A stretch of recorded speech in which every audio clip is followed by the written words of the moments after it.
Valentín Ševčík, Pubertína Pehatá, recituje Anabela Mijavcová. Začína sa to v pôrodnici. Tam prídu na svet nezbedníci. Len čo prídu, už je krik. Prečo tak kričia? To nevie nik. Z pôrodnici ho odnesú domov na prvú adresu. Tam, na tej prvej adrese, si žijú ako králi. Všetci ich nosia na rukách, len aby pekne spali. A chlapci spia a rastú, keď nechcú zostať malí. Prejde prvý rok, spravia prvý krok. Prejde druhý, tretí, piaty.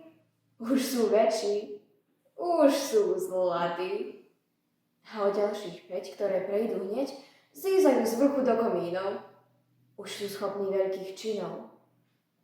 Keď zvládnu ešte 2-3 rôčky, spoznajú čaro jednej kočky. Zoznámia sa dosť nečakane s pehatou slečnou Pubertínou. Táto slečna, mladá, driečna, nie je ničím nebezpečná, iba strúha grimasy. A chlapci ešte včera smelí dnes zabúdajú na svet celý. Hanbia sa, krútia, robia fóry.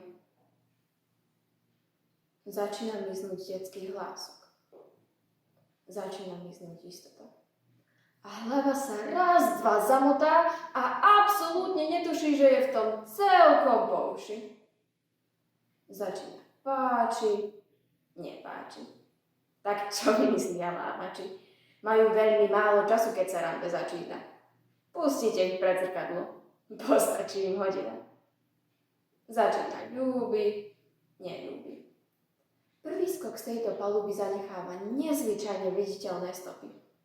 Nie je jasné, kto je ešte na palube a kto sa už topí. Chlapci rastú a rastú. Ale pozor, aj my, dievčatá, aj my často zápasíme so svojimi snami. Chcete vedieť, milí chlapci, ako je to s nami? Nemusíte preto vôbec chodiť na výzvedy. Sami vám to prezradíme. Ale radšej inokedy.